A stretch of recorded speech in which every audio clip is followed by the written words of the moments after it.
over the last many days, and as attacks continue to ravage Ukrainian cities, India Today's travel now from Mariupol to Gorlovka, where the battle continues to rage on. Parts of the city has in fact come under Russian control as well. Geeta, Mohan gets you these reports from ground zero to get your first-hand account of the situation.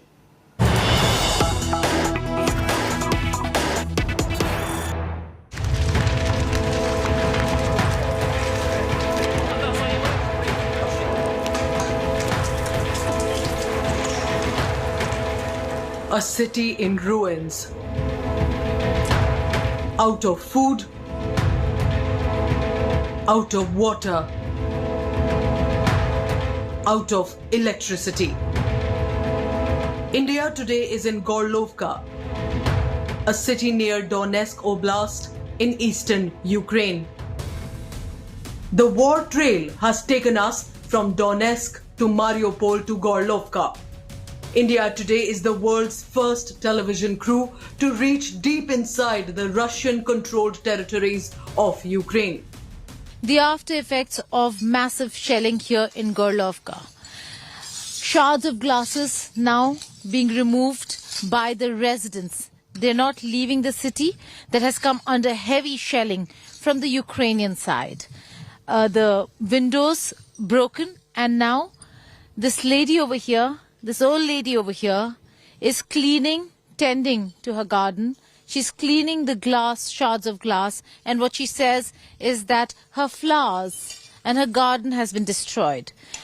A home, a garden that she maintains with much love, now absolutely destroyed, and so she's trying to retrieve whatever she can of the garden that is left, because they've just sown the seeds for the next season, and before the flowers can bloom, before the saplings can even be visible, there are glasses everywhere, shards of glass everywhere. Very sad sight, and you'll see this in the entire neighborhood here in most parts of Gorlovka that has come under heavy shelling. Non-stop bombing might have destroyed much of the concrete, but the city's soul is intact. Elena Vladimir, residing in Gorlovka for years, says she will rebuild her home. Все вычистили, цветов насажали. Ничего, вычистим, еще лучше насадим. This woman says that in 15 there was shelling here. They bombed everything, but they rebuild it again. So they put the flowers here and make this territory pretty. And now again the shelling and everything destroyed. But she says, oh, it's not bad, we will just repair it again. Hindi films Bollywood is giving Elena good company and keeping her spirit high even in these times of war. О, Джимми, Ася, Индия, Радж Капур, люблю, не могу, всю жизнь люблю индийские фильмы. У меня столько дисков, Бобби есть, у меня много, да, Рам Шиам, Зита Гита. Свет бывает, тоже как бы, если сильный обстрел. This is Olha's house. She does not want to show her face because she has relatives in Ukraine as well. So it could be a security issue for her family members on the other side. But she's here. This is her house, which was destroyed. You're seeing new bricks because they're rebuilding. That's how resilient this town has been of Gorlovka, because they've been suffering this for a while. Olha over here will explain what happened. Olha, what happened to your house? Что произошло с вашим домом? 15 июня 2015 года производился обстрел. Было 2 прилета именно по улице Шашурина, дом 15. И был прилет в первый этаж, фундамент этого дома, и рядом стояк, 4-й этаж, просто насквозь. So it was 2 hits in the 15th year, and one of the hit was hit this house, and her flat was ruined. Door was out, and it was impossible to live here after that shell. Right. Impossible to live out here. This is the house that is being rebuilt, and just if Satya goes to the window, beyond this point is where the Ukrainians are holding fort. So every time there is attack or a fierce battle between the Ukrainian side and the Donetsk or the Russian side, this town of Gorlovka is the first town to fall victim. And this building, this neighborhood is the one that suffers the most. I'll take you outside to show exactly how the situation is outside also. If you come out over here, the buildings are absolutely dilapidated because they have been suffering this kind of shelling since 2014. And while the people still continue to live, right now, because the situation is so bad, the neighborhood is almost empty. There are older people, some younger lot who are still here, but playground over there, absolutely abandoned. Children do not come out. Some of them do come out if they're here and play amid the sounds of explosions, of shelling. So these are unreal times for people of Gorlovka, but also an entire community over here that has been witnessing the fiercest battle between Ukraine and Russia, between Ukraine and Donbass. Verkhnotoroitske is where Russian control ends. 1 kilometer from here, Ukrainians are holding fort. This is Verkhnotoroitska, where the Russians have taken control. This was Ukrainian territory, but now this has come under Russian control. The village over there absolutely destroyed because of the continuous shelling from both sides. Villagers have fled. Some of them continue to stay here, but most of them have fled. That's continuous shelling going on. And where we are right now is where the injured are being brought to the Russian camp. Camouflaged nets. You can see that to ensure that this little house that they've taken up is not destroyed. Now we're going in to show you exactly what they're medics. They're military medics, medical team of the Russian military force, and they have an emergency operation or a operation theater where they are performing whatever rudimentary surgeries or procedures that can be performed. This is also the first aid center where first aid is provided to those who are injured in the attacks. And the ones who really require major medical help are taken by the medical vans to Gorlovka. Alex, if I could speak to the officers here as to what the situation is and when did they take control of this village? Скажите, когда мы получили контроль над этим поселком? Окончательный контроль над этим поселком я не могу вам ответить. Мы сюда зашли 4 дня назад. Именно медицина. Естественно, вы понимаете, что медики заходят тогда, когда фронт продлевается хотя бы на 6 километров вперед. So they got here 4 days ago, and this is a medical group. So they standing behind the forward forces. The post. Just behind the post is where they are. How many injured approximately have they taken out and evacuated from here? Сколько раненых было эвакуировано отсюда? Отсюда, ну, в полном счет я вам за эти дни не могу сказать, но сегодня, буквально сегодня у нас было около 9 раненых и 2 убитых. It was 9 injured and 2 killed today here. 9 injured, 2 killed only today, but this is an operation that is ongoing and continuing. So we will bring you all the reports from the forward posts over here, but this is the last position, the latest one that the Russian forces have taken control of. This was under Ukrainian control. Now the Russians have taken control of this area, and it seems like the villages over there are absolutely destroyed, but people not willing to leave. As Russian forces press ahead, it is meeting resistance from the Ukrainians. The theater of war has shifted from Kyiv to eastern Ukraine.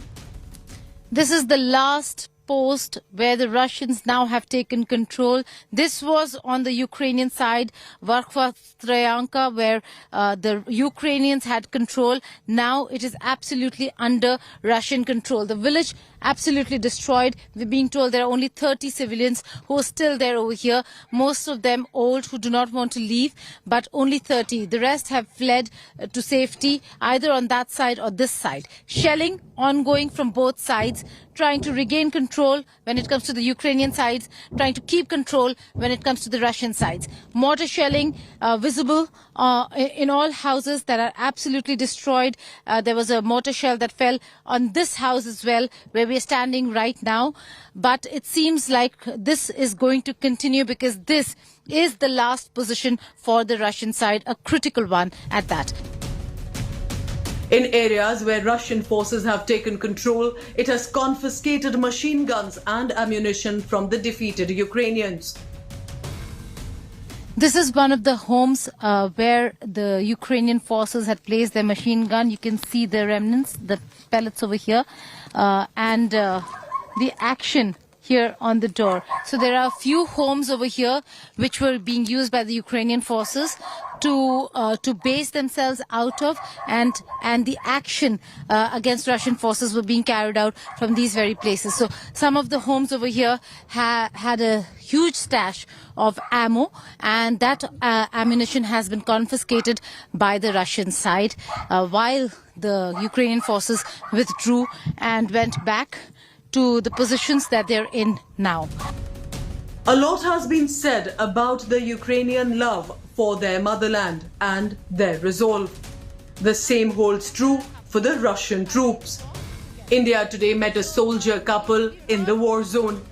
They have left their 5-year-old baby at home to fight what many are calling Vladimir Putin's war.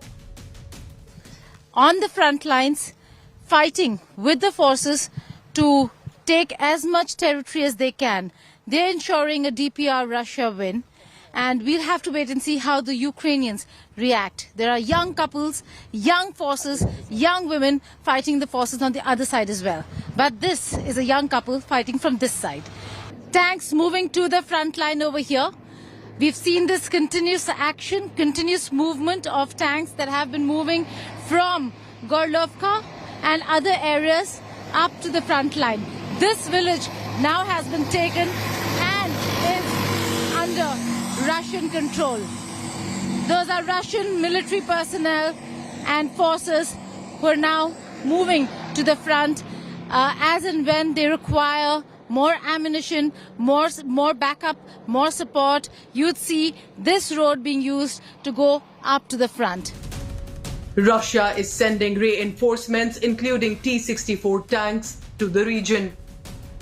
Moscow is determined to hold on to their hand-won gains in the last few days. We are right at the border areas. Now the forces over here, Russian forces, preparing to go to the front. You can see that they are arming the tanks with the ammunition, the weapons that are required. And over there are two more tanks. This is a T-64, and they're readying themselves. They soon will be going to the front. You see all of them. They were taking a break, and now the forces over here moving ahead. There you can see they're all going. They're all going to the front line. This is an area in Gorlovka. We are again being told not to disclose locations, so can't show the buildings around.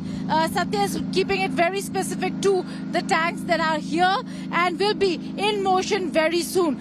They are going to go to the villages that have been captured where we were reporting from. The commander who's commanding this convoy of tanks, Sergeant Ilya. Sergeant Ilya, thank you for speaking with India Today and Aaj Tak. Where are you headed? We see you're preparing. Where are you headed right now? Don't want details, but just about the fact that the border areas that they're trying to capture.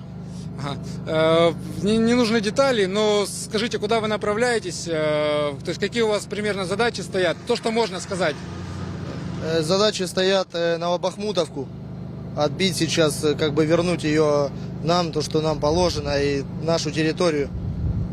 So they going to Novobakhmutovka village, which is in the territory of Donetsk People's Republic. It must be so. So they're gathering to take it back now. What are the challenges that they're facing as forces? Are there any challenges that they're facing?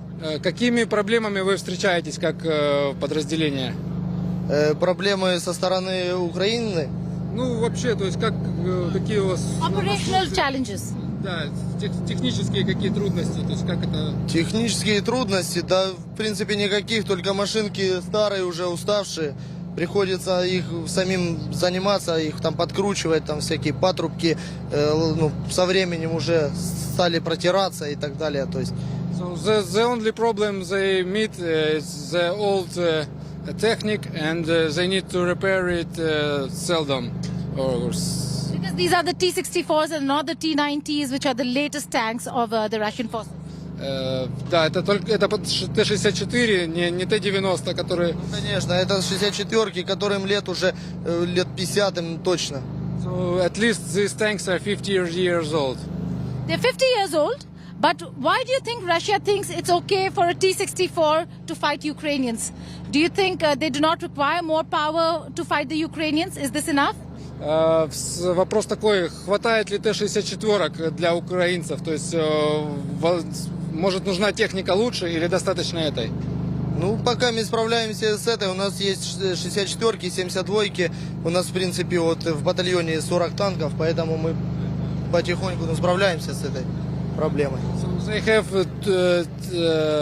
72, T-72 and T-64, so this is enough for them, as he says. That's Sergeant Ilya saying that it's enough for them. They're going to go to the front line and ensure that the areas that are a part of Donetsk remain with Donetsk, and the Russian forces over here are going to ensure that they maintain control of the region and of the area. I'm atop a T-64 Russian tank, and they are now preparing to roll in to the border areas, the front line. The preparation is on. The weapons are being placed, ammunition being placed inside the tank. They were taking a break, but now they're preparing themselves to go to where we're coming from. The last village that now is under Russian control. Ukrainian forces have been pushed back, and they require all the support, all the backup that's required, and therefore these tanks soon are going to go rolling into those villages. Atop a T-64. With video journalist Satya Rautre, Geeta Mohan for India Today.